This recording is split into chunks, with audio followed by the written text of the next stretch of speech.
Hello. Yes, hi everyone. As Madeleine said, my name is Svenson and I study philosophy and bioethics here at Umeå University.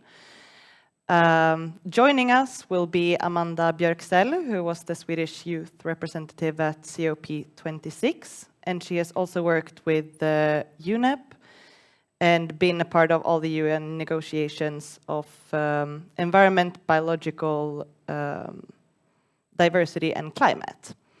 Sadly, Elle from the Same Council couldn't join, but I think we are going to use this time not only to give Amanda some time to talk about her perspectives on climate change, but also to give you an opportunity to ask her questions.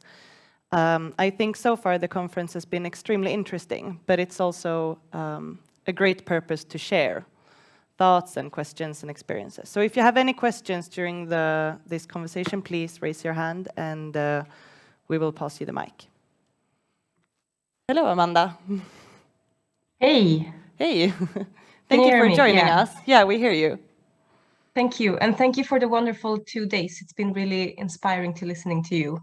I'm homesick, so I cannot be with you in Umeå, but it has been very fruitful to listen to the presentations and the questions. Yes, do you want me to start? Yeah, please. Some of my perspectives. I think I can give you some introduction to the perspectives I wish to highlight, and then we can continue the discussion. As said, my name is Amanda Björksell, and I'm here to represent the Swedish youth, or I'm the representative for the Swedish youth in the UN conferences on climate change, environment, and biodiversity. So thereby my role is a bit to represent the broader youth climate movement in Sweden. And from what I can see when I listen to the Swedish youth and the Nordic youth, the global youth, is that we perceive the climate crisis as a question of ethics and as a question of justice. And I will provide you some example of how that is expressed. So firstly, what is highlighted is, of course, that the climate crisis is an intergenerational crisis. So children and youth are the ones who are going to live on this planet, as already mentioned earlier today. But we are also more affected by the current climate crisis. And we have been speaking about health and justice during this conference, and I wish to add on with one perspective and one report. And it is a report from UNICEF. It's called the Children Climate Risk Index, and it's written in collaboration with Fridays for Future under the lead of Greta Thunberg. And it states that youth and children are more vulnerable to the climate risks. Although we in 1989 were guaranteed by the countries of the world the right to a clean environment, or the children should have the right to a clean environment. But we can see now that many countries are failing this promise. In this report, it states that 1/3 of the children presently living are highly exposed to heat waves. 400 million are highly exposed to cyclones. 920 million are highly exposed to water scarcity. And 600 million children are highly exposed to vector-borne diseases. And that is 1 out of 4 children. And finally, 2 billion children are highly exposed to air pollution. And that is 90% of the children living today. So why do we focus on this climate risk for children, and how come that we can see that children are more vulnerable? It's firstly because children are physically more vulnerable, cannot swim, does not have the strength to actually flee or to cope with natural disaster, for examples. Children are also more physiologically more vulnerable, for example, to toxin substances and pollution. And children have a higher risk of dying due to diseases, for example, vector-borne diseases that we can see are increasing when the temperature is rising. And lastly, children and youth have their whole life in front of them. What's happening to children and youth when they are young will affect them throughout the whole lives. But moreover, we can see that the mental health of children and youth are affected. And this is both because of this changing climate, of course, and the lack of hope for the future, which many can feel, but also the lack of hope due to the lack of political action. We know what is happening. I've heard your presentations. The young people of today in the climate movement are very educated in this, and still we can see that our leaders are not acting according to the science. And that frustration is also creating climate anxiety for many young people. So it is combination of exposure to climate and environmental stress and child vulnerability, also lack of education, in combination with the effects on the mental health that makes the climate change and the environmental degradation especially dangerous for children and youth. And if we look at these shocks, almost every child in the world are exposed to one major climate and environmental hazard. And 1/3 of all children are exposed to at least 4 of them. And when you're exposed to one of the shocks, maybe it's air pollution, which we can also see in Sweden, you can cope with it. But when you have 4, it gets more difficult. So this is a perspective of how the climate crisis is an ethical crisis for young people. But I think it's also important to see that young people and the youth movement should not be seen as victims, but agents of change. It has been the youth movement that has been pushing for the climate to actually enter the political agenda the last years. And we can see that from, for example, what has been done under the umbrella of Fridays for Future. So youth are actually acting and are agents of change. And that leads to my second perspective, and it's of the global justice and climate justice, which we have also mentioned during especially this morning's sessions.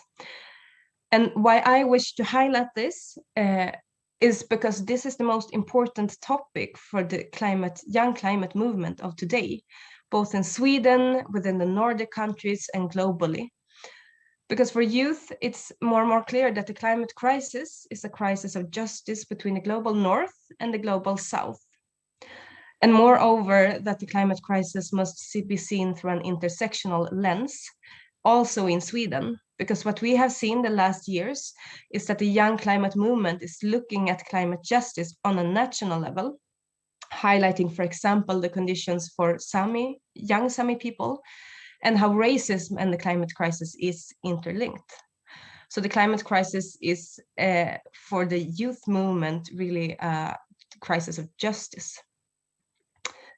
And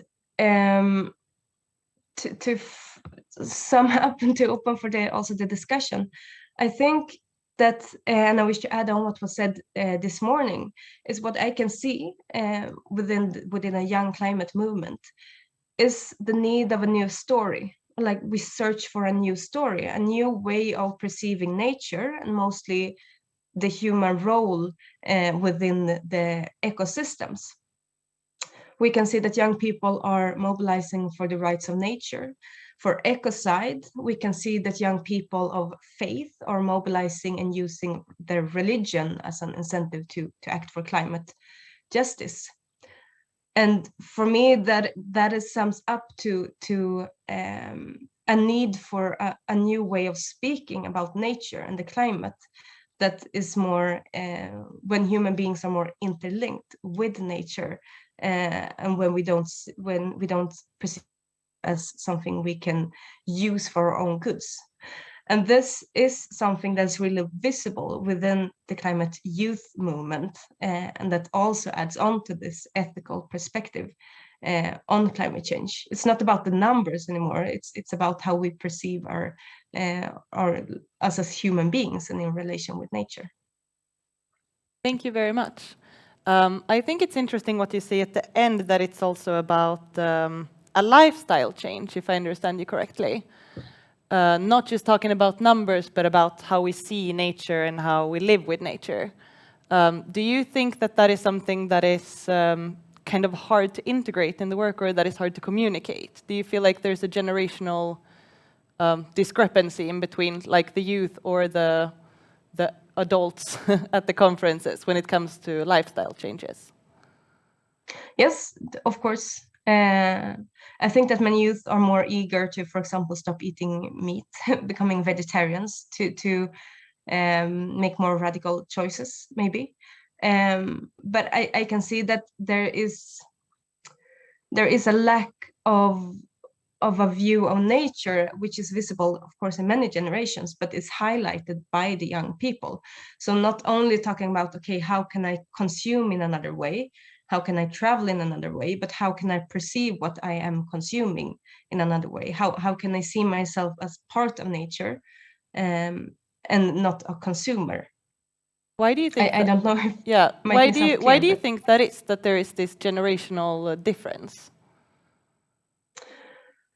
I think that many young people already, when we are children now, we start learning about climate change and environmental degradation in school.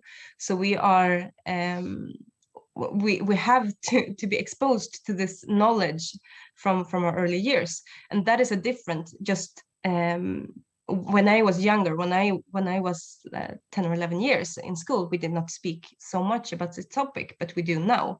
So the young people are today are really they have this knowledge. They know that we are living in a way that is not sustainable.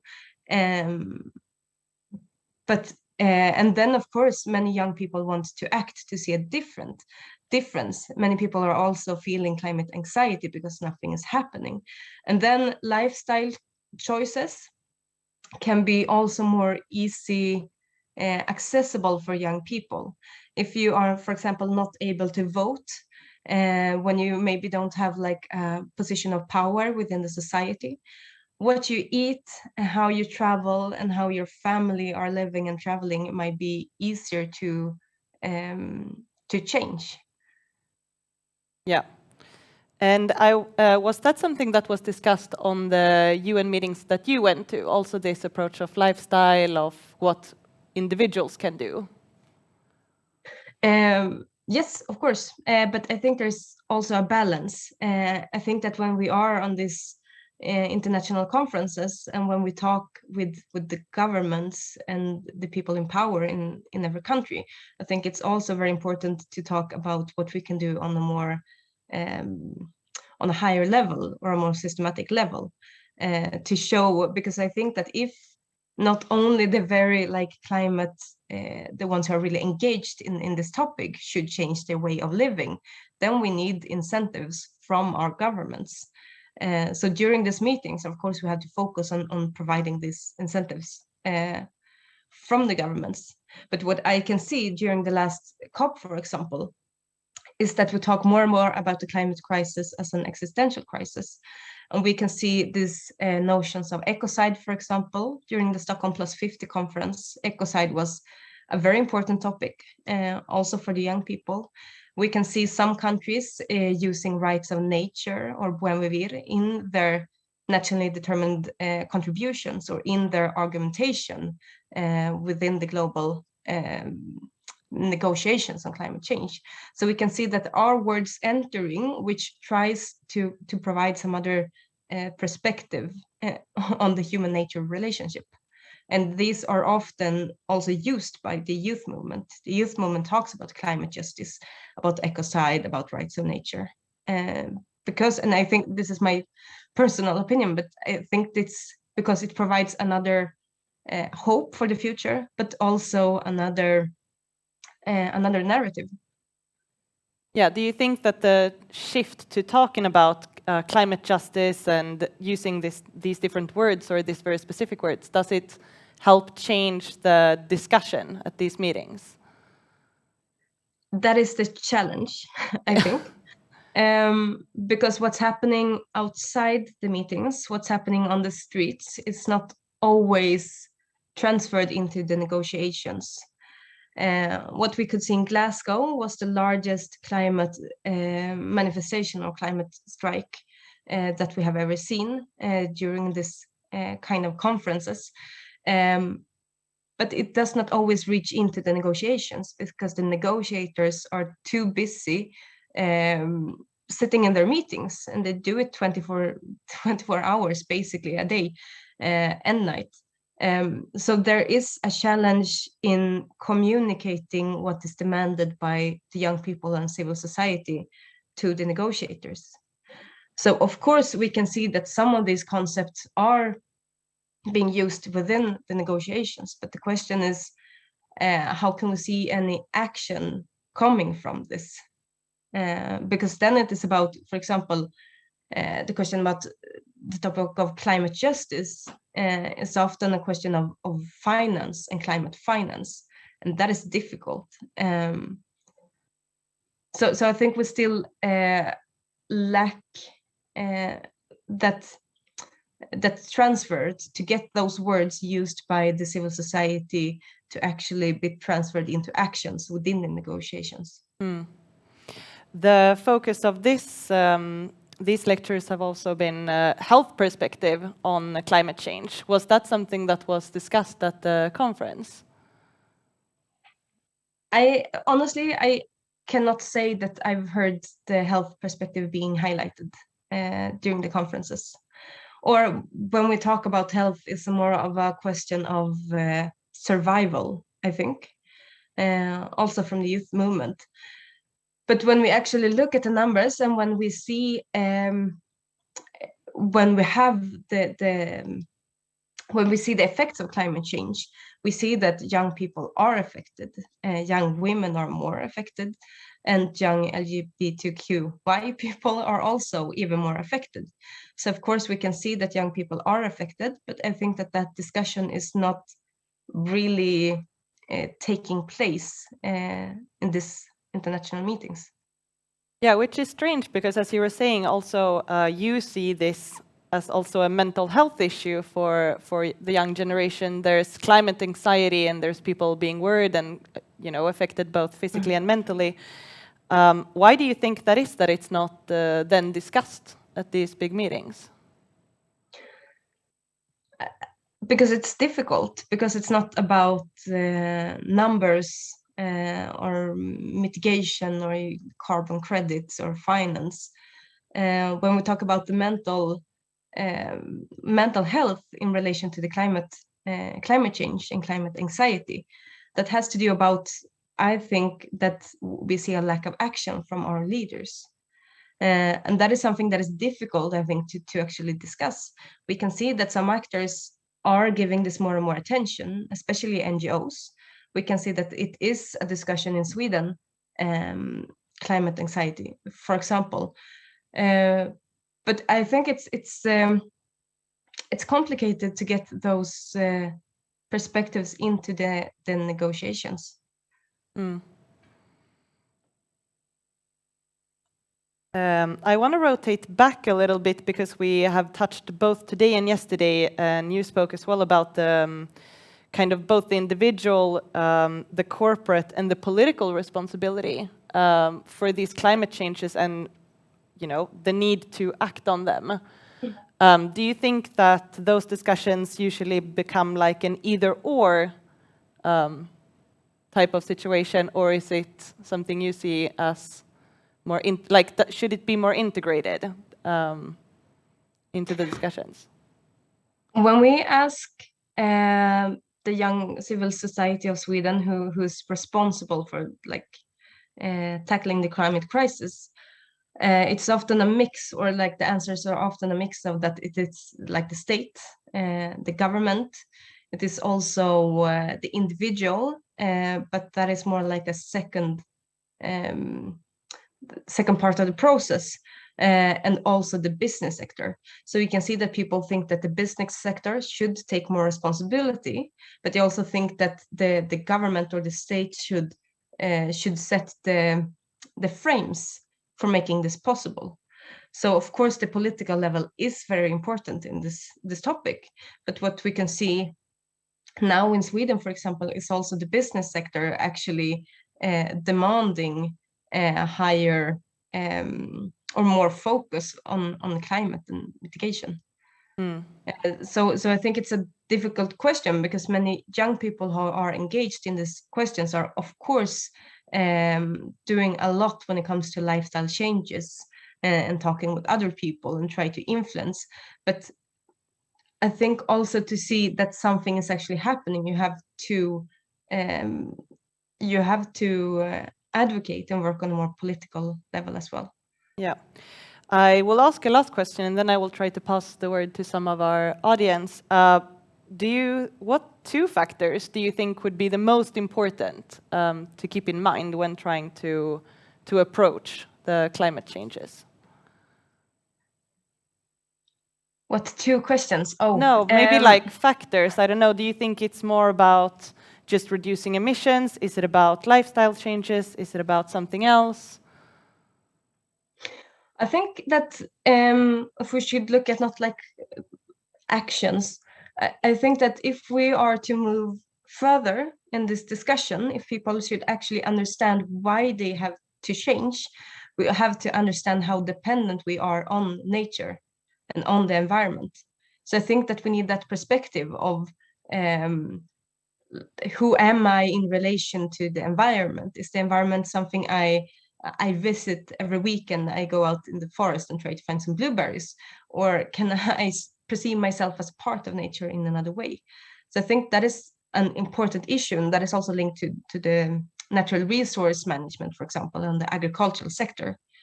And so I think that is important, but I also see that we have to pressure the political, we have to pressure our leaders, the ones in power, no matter if it's like politicians or business leaders. And we have to understand that this is not something we can see within a 4 years frame. Our elections in Sweden are every 4 years. That is not enough. We need to use this longer perspective of time to actually tackle this question. And we don't have that system now. So that's also why the youth movement are demanding a change in our whole system, because we can see that the system we have now is not able to actually tackle the crisis we are in. I would like to ask the audience as well. Do you have any questions for Amanda? Yeah.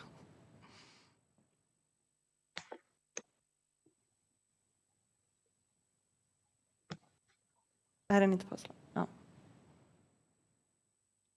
No. Hello? No. Hello? Oh, sorry. Hello? Yes. Thank you very much. It was very nice to hear your view.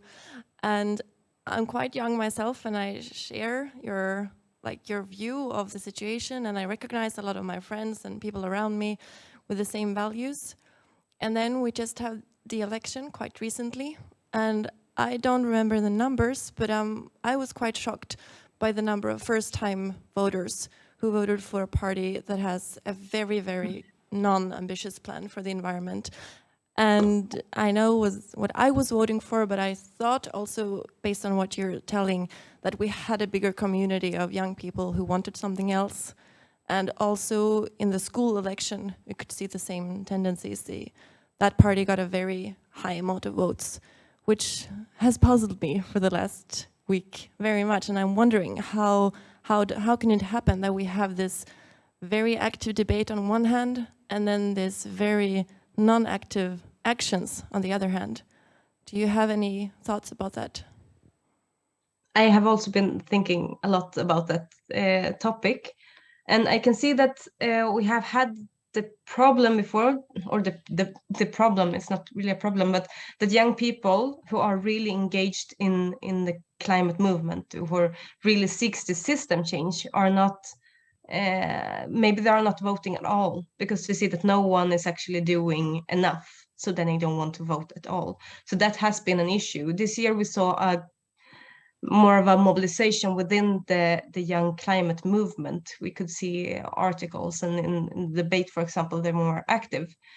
But I also think that if we look at the results from the elections in schools, for example, and if we also combine that with the fact that climate is one of the most important topics for young people, I think we have to look at this as a failure in communication, I think, Because if you look at it, like almost every party says that they have the best climate politics. Almost every party says that they want to do everything for the climate, and the climate is very important. It's almost only like one party saying that, they are saying that it's important, but someone else has to take the responsibility. So if you look at what they're actually saying, and if you don't look too deep into what they actually want to do and the actions, you could actually perceive that almost all of the parties want to do something good for the environment. And I think that is one of the issues as well, that we just think that, okay, they say they do something good and I know this is important, then I can vote on them. But that's just like one of the ways to perceive it. We can also see that the young people of today, we live in a time of crisis. We have the climate crisis, we have had the pandemic, now we have the prices on energy, and fuel, gas, for example, are very high. So it's also a very, very challenging time to talk about climate change, because we have so many things to worry about at the moment. Yeah, thank you. I had a question as well. At the climate conferences, COP26 in Glasgow, and in combination with what you said before about youth and the arguments the youth are trying to tell the decision makers, and maybe sometimes doesn't follow through all the way to the table. There's a lot about talk from the youth about responsibility to future generations, for example. Even though it's not solemnly, the youth talk about it, also philosophers talk about it, and responsibility in different ways. But how effective, impactful do you think the argument is of responsibility to future generations while at the table? What is your experience? It depends on who you are talking to. We know that countries are negotiating with very different tactics. So I think it is useful for some, but I think that we need the young people not only sitting on the NGO side demanding things, but we need the young people actually being present during the negotiations. Sweden, for example, have had youth representatives in their delegation since 2015, and we can see many countries adopting this system. And I think that is a way to actually make the youth more present and to be able to use this argument. But I think that we also have to be more. We cannot only say that, okay, we need to include youth and we need projects where youth are included. We have to show which demands we actually have.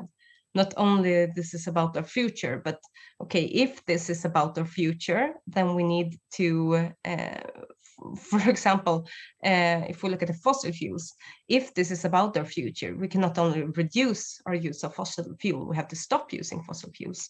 So we have to use that argument, I think, but to have a greater impact, we have to be more specific, I think. And then on some countries it will work, on some countries it will not work. And it also depends on the present state of the countries, I think. Many young people are suffering today, and then it's not about the future, but today, and then you have to use other arguments. Yeah, thank you. Hi, Amanda. Miki Garris. Nice to sort of meet you, and thank you for sharing your thoughts. I found very interesting and enlightening, and also echoing in my own echo chamber, which is always nice. Just before this session, we had a session on global values where we had two presentations, one by Karen Stevens, who is here, and one by John Broome. And I do know which of them would be most likely to be invited into the negotiations at the summit you're talking about. That would be John Broome, because he translated things into numbers and years and stuff. Karen talked philosophy. And I also heard you say that what is important now is actually we talk philosophy, we talk about human relationship with nature, we talk about that which Carolyn said, the things we can't talk about. That's actually what's important. And I have the same feeling, and I had the same feeling for many years. The GMO debate is another instance where we have in the public and at meetings been discussing physical risks by eating GMOs, because that's what's acceptable to discuss, where what's important to discuss is how it changes our understanding of nature, that we rebuild it to serve our purposes. So, and the question comes now, how do we make these negotiations about what's important and not about some sort of techno-fetishist PPM obsession? And is it perhaps a possibility to give up on the negotiations, to simply turn our back to the people negotiating, say, yes, you can sit in your rooms doing that, that's not important, we'll go and change things elsewhere, instead of trying to gain influence, as you're a sort of a part of this, being invited in, the Swedish youth representative at the COP meetings. But are you actually just a part of a large greenwashing of a doomed project? Sorry to ask so bluntly. That was a good question. It's something I ask myself often. But if I should start with your first question, how do we change this discussion from the numbers to a more philosophical discussion? I think you have to look at who is actually negotiating, which kind of experts do we include in the delegation, because that also reflects which knowledge we will see and which arguments we will see in the negotiations. I think there are some countries, looking at Bolivia, for example, that tries to use another discourse. They talk about nature in another way, but they are kind of alone in doing this.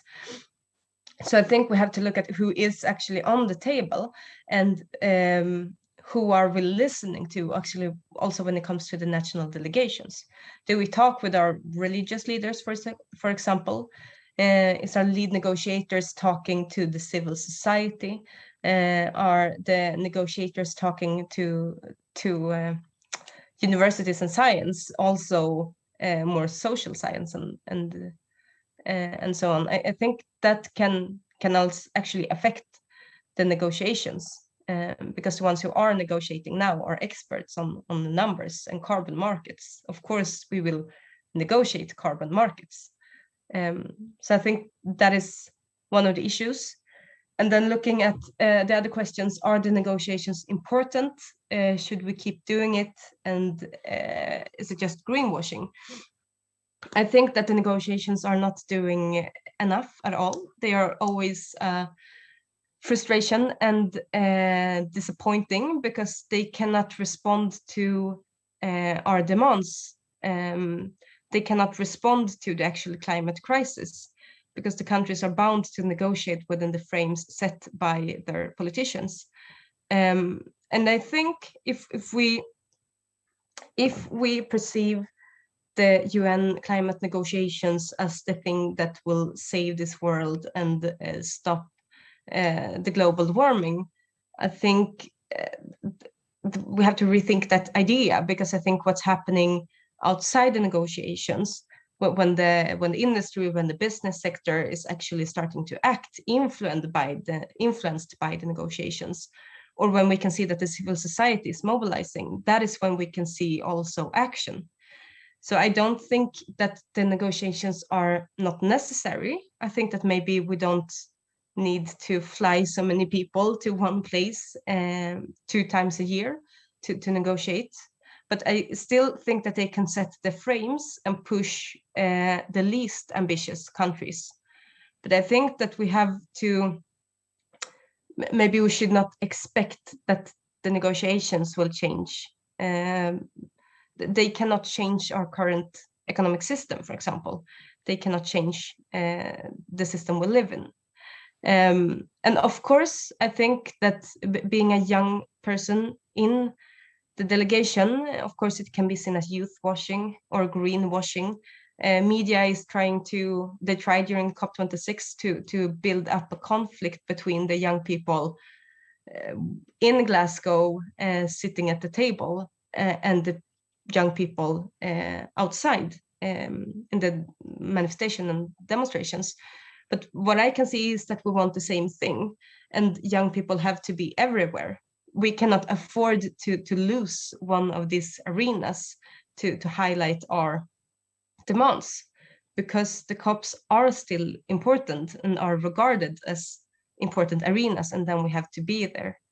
And of course, from my perspective, everything that we do that is actually not in line with science is greenwashing. So that would mean that the negotiations would also be greenwashing. But if we leave that arena to the ones who are not listening to the science, who are not actually caring, then it would be so much worse. So it's a difficult balance, I think. Yeah, thank you very much. I think we're running a little out of time, but we will have a last question from Carolyn before we go to the bigger panel discussion, where Amanda will also participate. So if you have other questions for her, there's time. I just wanted to thank you, Amanda. I have been to a couple of UN summits for I must have done something very bad in my past. And I find them deeply depressing. And my question is really around power. And in the summit I went to, one of the ideas was bringing all the civil society organizations to the table. And the very, very clever UN organizing committee members thought that would be a good way of shifting the debate, which is a little like Mickey was just asking you around greenwashing. Because one of the things that turned out to happen was co-option. And so my question is, how are you managing, or are you trying to ally yourself to more progressive delegations? For example, in the moment of optimism after the freedom of many colonized countries, there was a group of nation states that were not powerful that allied themselves together to fight the G8. And I'm just wondering whether the youth movement is organizing itself in that kind of way. So, for example, you guys allying yourselves with the arguments coming out of Bolivia, for example. That's a very good question. I think that the youth movement is organized during these conferences. We have an observers group called Django, which is the youth and children constituency within the UNFCCC. They consist of young people from all continents, from a wide range of countries. So then they, of course, have these perspectives, and they are not collaborating like with some, or they talk to all parties that wants to engage with them, and they try to influence all parties, because the aim is not to highlight any specific country's agenda, but to highlight what is important for youth. So that is a way, but of course, then some of the arguments will align with some countries and parties.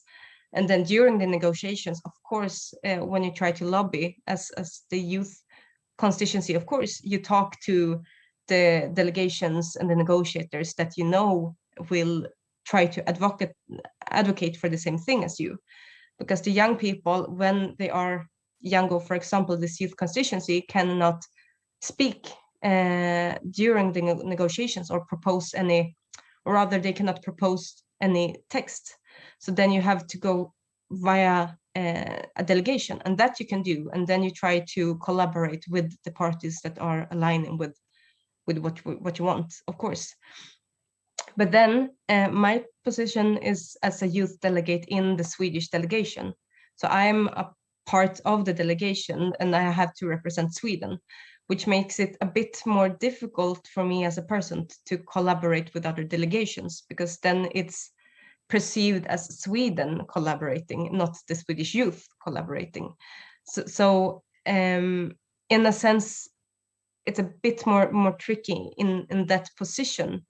But when you look organized and how the youth delegates from different countries are, of course, we are of course collaborating, trying to push for questions within our delegations, so we can push for the same agenda in Sweden and Denmark and Mexico, for example.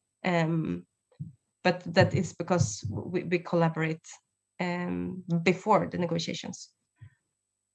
Okay, thank you so much, Amanda, and thank you also to our audience for asking questions.